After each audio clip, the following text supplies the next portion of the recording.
Welcome all agreements to the series of sound, lecture series of sound. So in this we see introduction of ultrasonics. It's just quick revision. Ultrasonic sound શું છે? પહેલું તો એ Latin શબ્દ ઉપરથી આવે છે ultra, કે જેનો મિનિંગ થાય છે બેયોન્ડ. ઓકે, એટલે આપણે તમે આ ક્યાંક મીમમાં જોયેલો હશે, મીમ્સ જેવો છે એમાં કે લિજેન્ડ પછી અલ્ટ્રા લિજેન્ડ આવો શબ્દ જોયો છે, મતલબ બેયોન્ડ એટલે સોનિક જે છે એનો મતલબ સાઉન્ડ. એટલે આપણે સાઉન્ડની જે રેન્જ છે, આપણી જે સાઉન્ડની રેન્જ છે સાંભળવાની કઈ છે તો કે 20 કિલોહર્ટ્ઝ સુધી આપણે સાંભળી શકીએ છીએ. આપણી ઓડિબલ રેન્જ છે 20 કિલો સુધીની. તો એના પછીની રેન્જ છે આપણે સાંભળી નથી શકતા. તો બેયોન્ડ ધી સાઉન્ડ આપણે એને એમ કહી શકીએ કે એટલે અલ્ટ્રાસોનિક સાઉન્ડ. ઓકે, અને એ જે છે હાઈ ફ્રીક્વન્સી વેવ છે. અને આપણે આજે હવે એનું જોશું. એના યુઝીસ છે અહીંયા લખેલા છે એ મુજબ કઈ કઈ જગ્યાએ થાય છે તો કે એના એપ્લિકેશન છે. આપણે એપ્લિકેશન ડિટેલ્સમાં જોશું, પણ અત્યારે જસ્ટ ક્વિક જોઈ લઈએ કે એના ઇમેજિંગ, ડિટેક્શન, નેવિગેશન એટલે કે સોનારમાં થાય છે, પછી મેડિકલ ઇન્ડસ્ટ્રીમાં થાય છે, પછી ઇન્ડસ્ટ્રીમાં થાય છે, મેડિકલમાં લાઇનમાં થાય છે, મિલિટરીમાં થાય છે, પ્રાઇવેટ સિટીઝન્સમાં થાય છે. બધા કઈ કઈ જગ્યાએ કઈ રીતે યુઝ થાય છે આપણે જોશું. પણ આજનું લેક્ચર આપણે રાખશું અલ્ટ્રાસોનિકનું પ્રોડક્શન. એટલે આ અલ્ટ્રાસોનિક સાઉન્ડ જે છે એને તમે પ્રોડ્યુસ કઈ રીતે કરી શકો, એને ઉત્પન્ન કઈ રીતે કરી શકો. તો અલ્ટ્રાસોનિક સાઉન્ડને તમારે ઉત્પન્ન કરાવડાવવું હોય તો એની માટેની બે મેથડ છે. પહેલી મેથડ મેગ્નેટોસ્ટ્રિક્શન જનરેટર અથવા મેગ્નેટોસ્ટ્રિક્શન ઓસિલેટર. કારણ કે આ ઓસિલેટરની મદદથી આપણે મેગ્નેટોસ્ટ્રિક્શન ઇફેક્ટ છે એનો યુઝ કરશું, અને મેગ્નેટોસ્ટ્રિક્શન ઇફેક્ટનો યુઝ કરીને આપણે અલ્ટ્રાસોનિક સાઉન્ડ પ્રોડ્યુસ કરશું. ઓકે, એના પછી છે પીઝો ઇલેક્ટ્રિક જનરેટર અથવા પીઝો ઇલેક્ટ્રિક ઓસિલેટર. તો જોઈએ મેગ્નેટોસ્ટ્રિક્શન અસર. પહેલાં એ જોઈ લઈએ કે મેગ્નેટોસ્ટ્રિક્શન અસર શું છે. તો આપણને આપોઆપ સમજાઈ જશે કે પછી એના આપણું કામ આ શું કરશે અલ્ટ્રાસોનિક સાઉન્ડ માટે. તો કે એનો સિદ્ધાંત એવો છે કે જ્યારે લોહ અથવા નિકલ જેવા, એટલે કે આ જો એક સળીઓ તમને દેખાય છે અહીંયા આકૃતિમાં, કે એમાં લોહ અથવા એટલે લોખંડનો કે નિકલનો એક સળીઓ છે, કે એના જેવા પેરામેગ્નેટિક સળિયાને લંબાઈને સમાંતર, એટલે કે અહીંયા આપણે આવી રીતે અહીંયા જેમ આપ્યું છે એ મુજબ આપણે એને ચુંબકીય ફિલ્ડ અથવા ચુંબકીય ક્ષેત્ર આપેલું છે. તો જ્યારે ચુંબકીય ક્ષેત્ર તમે આપો એટલે એની લંબાઈમાં થોડો ફેરફાર થાય છે. જો તમે અહીંયા જોઈ શકશો, હવે જો દેખાય છે તમને એ સળિયામાં થોડીક લંબાઈમાં ફેરફાર થાય છે, અને પાછું ઘટે છે, વધે છે, ઘટે છે, વધે છે. ઓકે, તો એવી રીતે એની લંબાઈમાં થોડોક ફેરફાર અનુભવે છે, અને આ વસ્તુને કહેવાય છે મેગ્નેટોસ્ટ્રિક્શન અસર કહેવાય છે. તો આ એટલા માટે થાય છે કે ચુંબકીય ફિલ્ડ જે છે, ચુંબકીય ક્ષેત્ર આપણે વધતું ઘટતું આપીએ, એટલે કે અલ્ટરનેટિંગ આપ્યું હોય તો શું થશે તો કે જ્યારે વધશે ત્યારે એની એ જે ચુંબકીય ક્ષેત્ર છે ને એના સમપ્રમાણમાં જ લંબાઈનો વધારો થશે. ઓકે, જો ચુંબકીય ક્ષેત્રની તીવ્રતા વધારે તો એનો મતલબ લંબાઈની સળિયાની લંબાઈ વધારે, અને જો ચુંબકીય ક્ષેત્રની તીવ્રતા ઓછી તો ત્યારે સળિયાની લંબાઈ છે એ ઓછી. તો આપણે એના ઉપરથી એવું કહી શકીએ કે પહેલાં આ અસર શું હતી એ સમજાય કે જ્યારે લોખંડ કે નિકલ કે આવા કોઈ ફેરોમેગ્નેટિક પદાર્થ હોય એને ચુંબકીય ક્ષેત્રમાં મૂકો તો એની લંબાઈમાં ફેરફાર થાય છે. હવે આ ફેરફારને આપણે કહીએ છીએ મેગ્નેટોસ્ટ્રિક્શન અસર. અને સળિયામાં જ્યારે ઉત્પન્ન કરવામાં આવે ત્યારે એની લંબાઈમાં ફેરફાર થાય છે, એ ચુંબકીય ક્ષેત્રની શક્તિ. ઓકે, પછી તો કે સામગ્રીની પ્રકૃતિ આટલી વસ્તુઓ પર ખાસ આધાર રાખે છે, જ્યારે ચુંબકની દિશાથી સ્વતંત્ર છે. ઓકે, અને આ અસર સૌ પ્રથમ ઈસવીસન 1847માં જૂલ નામના સાયન્ટિસ્ટે શોધી હતી. તો હવે એની ઉપયોગથી આપણે અલ્ટ્રાસોનિક સાઉન્ડ વેવ્સ કઈ રીતે પ્રોડ્યુસ કરશું એ જોઈએ. તો તમને અહીંયા એક આકૃતિ દેખાય છે કે જેમાં અહીંયા ધાતુનો સળિયો, એટલે આ જે છે L1, અહીંયા આખો આ L1 L2 જેની ઉપર વીંટાળેલા છે એ ધાતુનો સળિયો છે આ. ઓકે, તો એ નિકલ ધાતુનો સળિયો છે, કારણ કે એ બીજા ફેરોમેગ્નેટિક પદાર્થ છે એના કમ્પેરિઝનમાં એની લંબાઈનો વધારો સૌથી વધારે હોય છે એટલા માટે. ઓકે, તો આ નિકલનો છે, આ એરો અત્યારે અહીંયા દેખાય છે, બરાબર છે. એના સિવાય બીજું આપણને આ આકૃતિમાં શું શું દેખાય છે અત્યારે જોઈ લઈએ, પાછળ આપણે વાંચશું તો થોડો ઘણો અંદાજો આવી જશે, પછી પાછું આપણે ત્યાં જશું. આ છે એ ટ્રાયોડ વાલ્વ ટ્યુબ છે. તો હવે ટ્રાયોડ વાલ્વ ટ્યુબ આવડી ત્યારે તમારે પહેલી વાર આવ્યું નહીં. આ ટ્રાન્ઝિસ્ટર નહોતું એ સમયે ટ્રાન્ઝિસ્ટર તરીકે જે કામ કરતું હતું, ટ્રાન્ઝિસ્ટર જેવું જે કામ કરી આપતું હતું એને આપણે કહેતા હતા ટ્યુબ અથવા ટ્યુબ વાલ્વ. અને એને અત્યારે આ જે છે ટ્રાયોડ વાલ્વ ઓસિલેટર છે. તો જે તમને કદાચ તમે સાંભળ્યું હશે તો સૌથી પહેલાં મોટા કોમ્પ્યુટરો આવતા હતા એ શું રીઝન હતું, એનું રીઝન એ હતું કારણ કે એમાં આ ટ્રાન્ઝિસ્ટર નહોતા, એની અંદર આપણે રાખતા હતા આવા વેક્યુમ ટ્યુબ્સ હતી.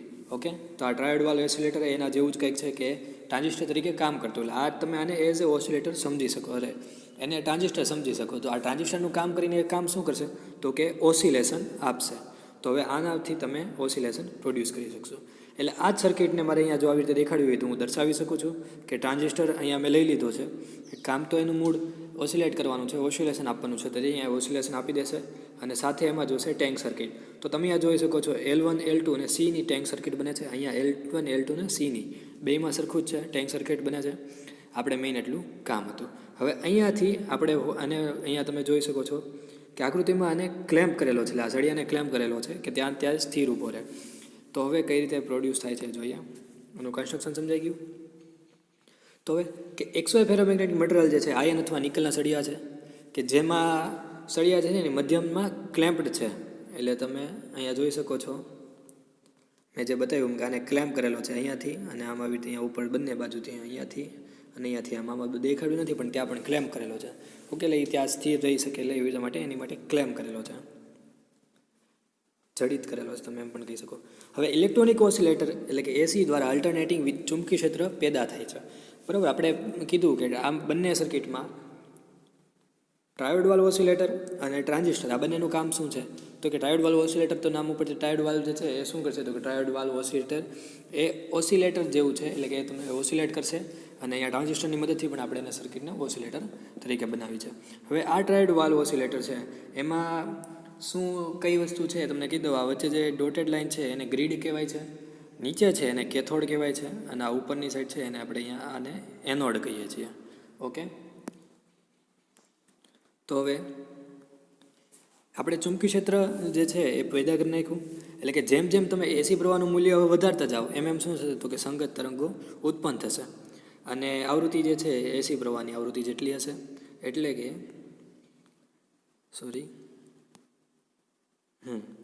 તો ફોર એક્ઝામ્પલ મેં અહીંયાથી ઓસિલેટર જે છે ફોર એક્ઝામ્પલ મેં 50 હર્ટ્ઝ કે કોઈ પણ એક ફ્રીક્વન્સી મેં આપી. તો એ ફ્રીક્વન્સી આપી તો શું થશે તો કે ફ્રીક્વન્સી આપી એટલે એનો મતલબ એમ કે આમાંથી કંઈક મેગ્નેટિક ફિલ્ડ અથવા ઇલેક્ટ્રોમેગ્નેટિક ફિલ્ડ જેવું કંઈક પ્રોડ્યુસ થયું. હવે એમ મેગ્નેટિક ફિલ્ડના લીધે આ સળિયામાં શું થવાનું છે તો કે એની લંબાઈમાં વધારો ઘટાડો એટલે આ શું થયું તો કે તમે એને એમ કહી શકો કે ઓસિલેશન કંપન થયું, બરાબર, વાઇબ્રેશન થયું. તો આ ઓસિલેશન કંપન વાઇબ્રેશન જે છે એ તમારે કામ લાગશે.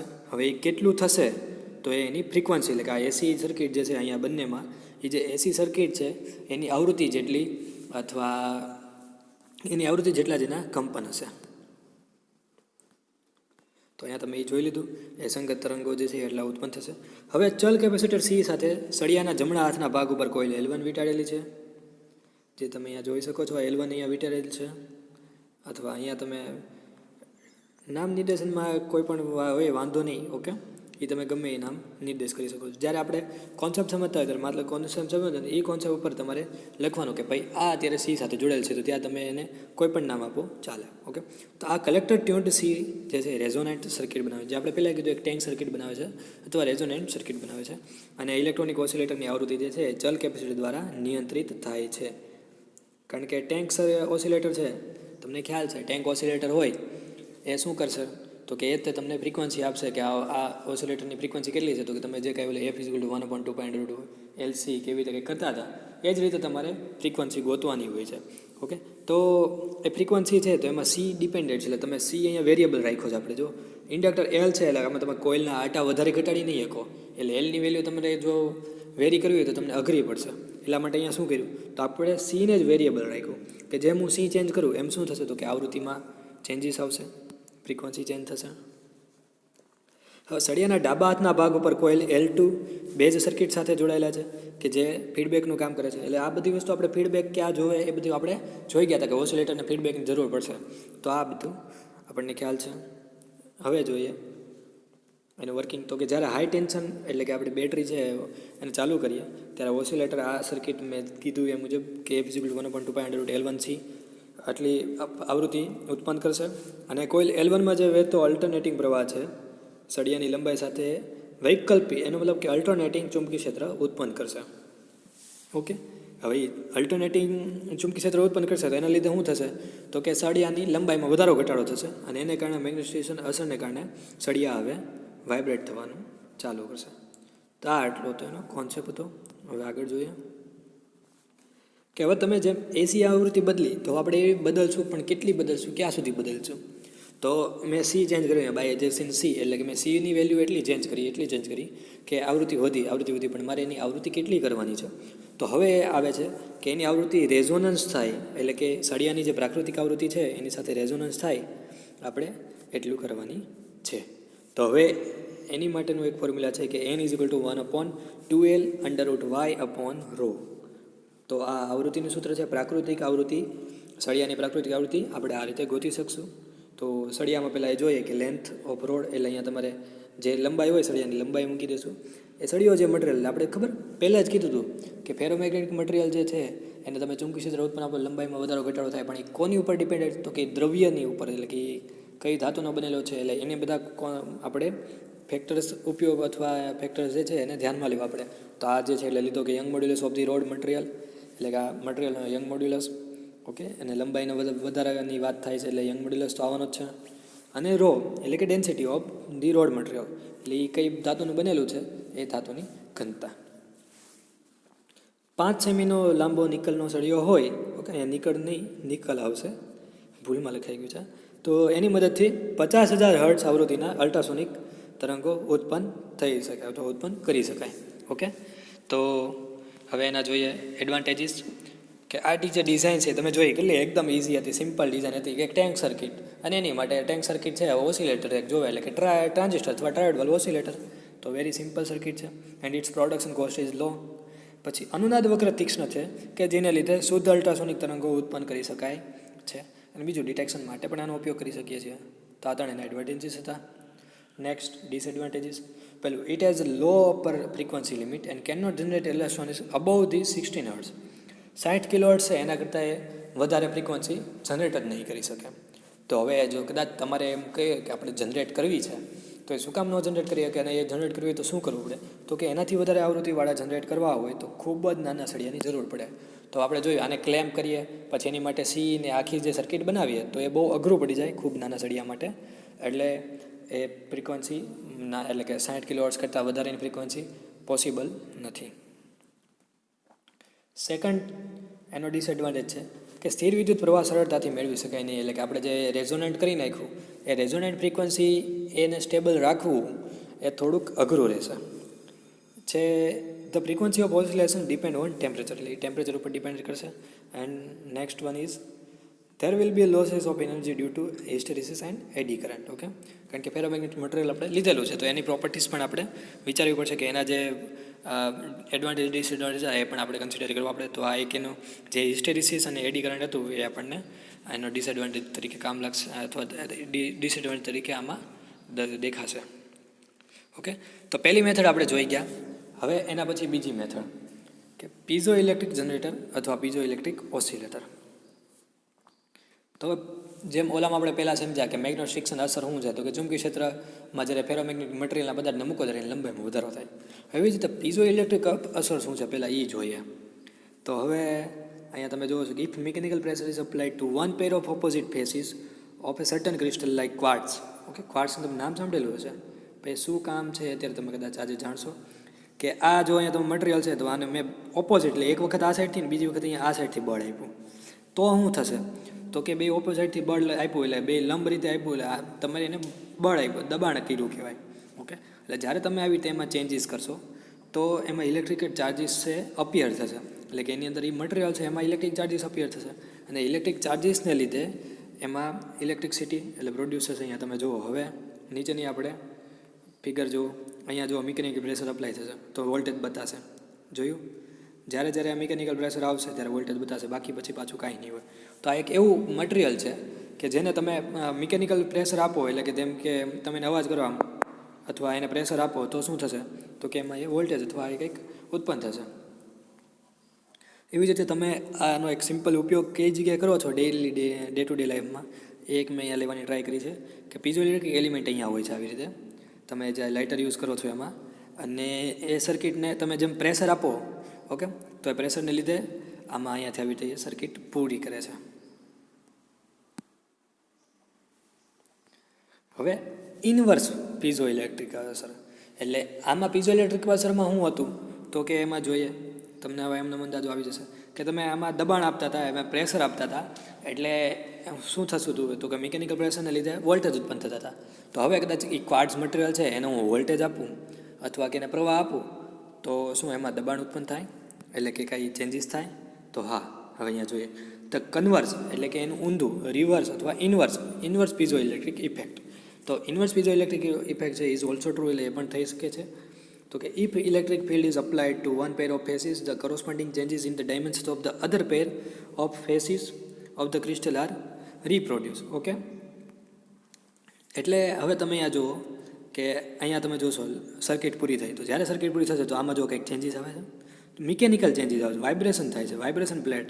ઓકે, તો અહીંયા તમે જોઈ શકો છો એમાં વાઇબ્રેશન આવે છે, એટલે કે મિકેનિકલ પ્રેશર આપણે જેવું આપતા હતા એવું એ મિકેનિકલ પ્રેશર પ્રોડ્યુસ કરશે ઇલેક્ટ્રિસિટી. અને જો તમે એને મિકેનિકલ પ્રેશર આપો તો એ વોલ્ટેજ પ્રોડ્યુસ કરે, અને જો તમે વોલ્ટેજ આપો તો એ મિકેનિકલ પ્રેશર પ્રોડ્યુસ કરશે. ઓકે, એટલે અહીંયા વાઇબ્રેશન થશે. તો બસ આટલો જ કોન્સેપ્ટ હતો. તો તમને એમનો અંદાજો આવી જશે કે આ વાઇબ્રેશનનું કામ શું છે, તો કે વાઇબ્રેશન છે એ તે સિમ્પલ રીતે શું કરશે, અલ્ટ્રાસોનિક સાઉન્ડ વેવ પ્રોડ્યુસ કરશે. જેમ ઓલામાં લોખંડનો સળિયો અથવા નિકલનો સળિયો એના વાઇબ્રેશનને લીધે અલ્ટ્રાસોનિક સાઉન્ડ વેવ પ્રોડ્યુસ કરતો હતો, એવી જ રીતે આમાં ક્વાર્ટઝ મટીરિયલ છે એ અલ્ટ્રાસોનિક સાઉન્ડ પ્રોડ્યુસ કરશે. હવે અહીંયા તમે જોઈ લો આમાં સર્કિટ શું છે, ટેન્ક સર્કિટ શું છે, તો અહીંયા L1 L2 C આ બધી ટેન્ક સર્કિટ છે. ઓકે, અહીંયા L3 છે કે જેને આપણે ટી સાથે જોડેલ છે. અને અહીંયા એક ખાસ વસ્તુ કે એ અને બી નામ પ્લેટ છે, એ અને બી પ્લેટ છે, એને એવી રીતે રાખેલી કે જે કેપેસિટર તરીકે વર્તશે, અને એની વચ્ચે આપણે મૂકેલું છે આ જેમ વચ્ચે કંઈક ચોકઠું જેવું દેખાય છે, ચોકઠું આપણું ક્રિસ્ટલ પ્લેટ છે, અથવા એને તમે એમ કહી એ ક્રિસ્ટલ છે, ચોકઠામાં અંદર ક્રિસ્ટલ છે, એટલે કે ક્વાર્ટઝ ક્રિસ્ટલ છે કે જે ક્વાર્ટઝ નામનું મટીરિયલ છે એ છે. ઓકે, તો હવે ક્વાર્ટઝ ક્રિસ્ટલ શું છે તો કે પહેલાં બે ધાતુ પ્લેટ એ અને બી વચ્ચે મૂકવામાં આવ્યું છે. હવે પ્લેટો એક ટ્રાન્સફોર્મરના પ્રાથમિક L3 સાથે જોડેલ છે, એટલે તમે અહીંયા જોઈ શકો છો આ પ્લેટ છે કોની સાથે જોડાયેલ છે, L3 સાથે, એટલે કે ટ્રાન્સફોર્મરનું L3 એટલે એની પ્રાઇમરી કોઇલ છે એની સાથે જોડાયેલું છે. ઓકે, અને આ બીજી છે એની સેકન્ડરી કોઇલ છે. હવે ઇલેક્ટ્રોનિક ઓસિલેટર છે એ સર્કિટ, અને આ બધી વસ્તુને પછી આપણે ક્યાં જોડી દઈશું કે બાકીનાને આપણે ઇલેક્ટ્રોનિક ઓસિલેટર સર્કિટ સાથે જોડેલું છે, એટલે અહીંયા તમે જોઈ શકો છો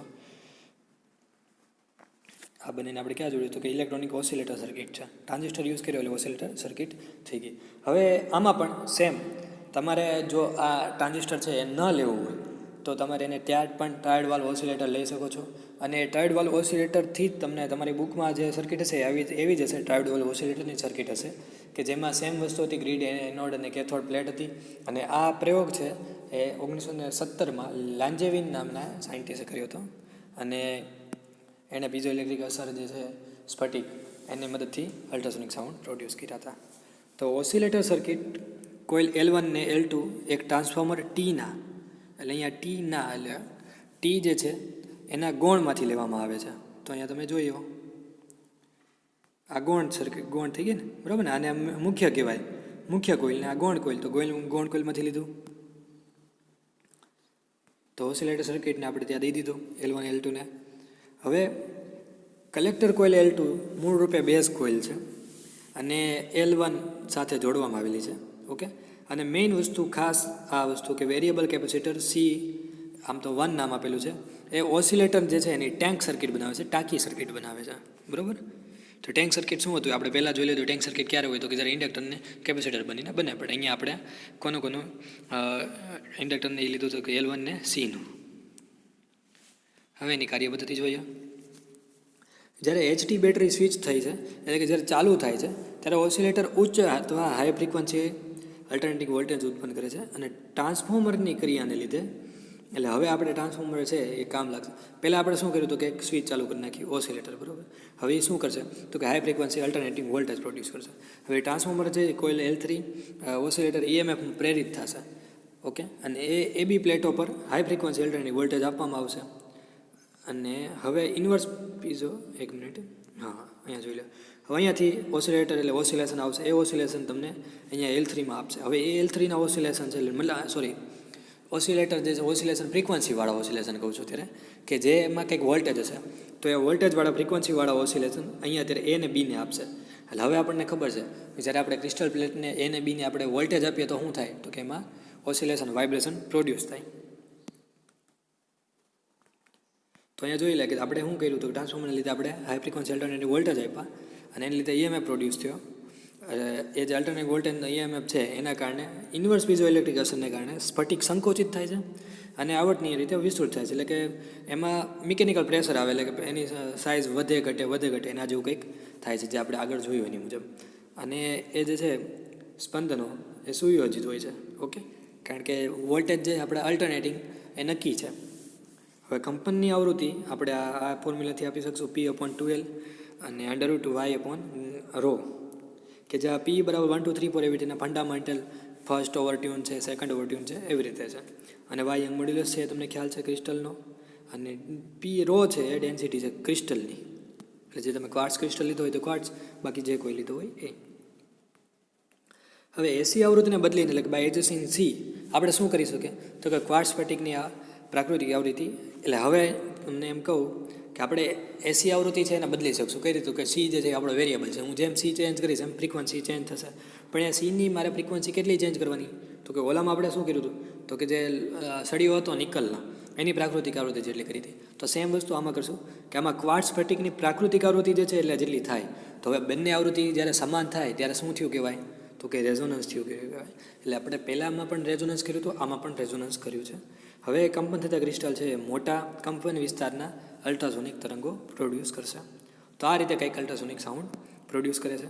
અને એના એડવાન્ટેજીસ અને ડિસએડવાન્ટેજીસ જોઈ લઈએ. કે અલ્ટ્રાસોનિક ફ્રિકવન્સી છે એ હાઈ ફ્રિકવન્સી છે કે 500 મેગાહર્ટ્ઝ સુધીની હોય, મેળવી શકાય છે આ અરેન્જમેન્ટથી આપણે. અને એનું આઉટપુટ છે ઓસિલેટરનું એ થોડુંક હાઈ છે. અને it is not affected by temperature and humidity, એટલે કે ભેજ અને તાપમાન ઉપર પણ એની ઉપર અફેક્ટ નથી કરતું. એના ડિસએડવાન્ટેજ તો કે પેલું કે the cost of piezo electric quartz is very high, એટલે બહુ વધારે મોંઘું છે. અને cutting and shaping of quartz crystal are very complex, એટલે એની જે બનાવટ છે ક્વાર્ટ્સ ક્રિસ્ટલની એ થોડીક વધારે અઘરી છે.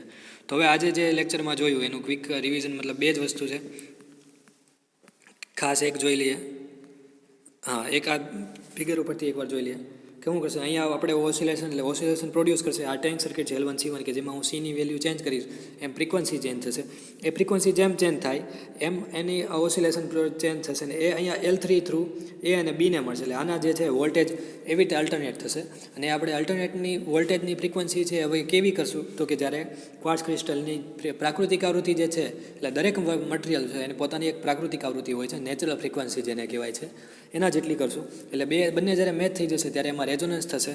અને વોલ્ટેજને લીધે શું થશે, તો કે ક્રિસ્ટલ છે ક્વાર્ટ્સ ક્રિસ્ટલ, એમાં મિકેનિકલ પ્રેશર જેવું, એટલે કે એમાં એની સાઇઝ વધે ઘટે અથવા એમાં એવા ચેન્જીસ થશે કે કંપન આવશે. એ કંપન છે એ જ અલ્ટ્રાસોનિક આપણે સાઉન્ડ છે. સેમ આપણે તમે એમ કહી શકો છો કે આમાં પણ આપણે એવું જ કર્યું હતું. આમાં શું કર્યું હતું કે અહીંયા ઓસિલેશનની મદદથી અહીંયા આ ઓસિલેટરી સર્કિટ આપણી ટેન્ક સર્કિટ થઈ ગઈ કે L1 L2 C. હવે સીની વેલ્યુ ચેન્જ કરીશ એમ આખી ફ્રિકવન્સી ચેન્જ થશે. અને એ ફ્રિકવન્સી આપણે કેટલી કરવાની, તો કે ફ્રિકવન્સીને આપણે કરવાની ત્યાં સુધી કે જ્યારે 1 મિનિટ,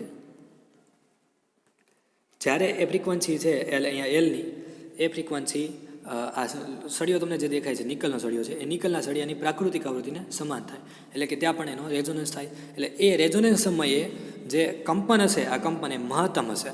ઓકે, અને એ મહત્તમ કંપનથી આપણે અલ્ટ્રાસોનિક સાઉન્ડ મેળવી શકશું. Okay, thank you.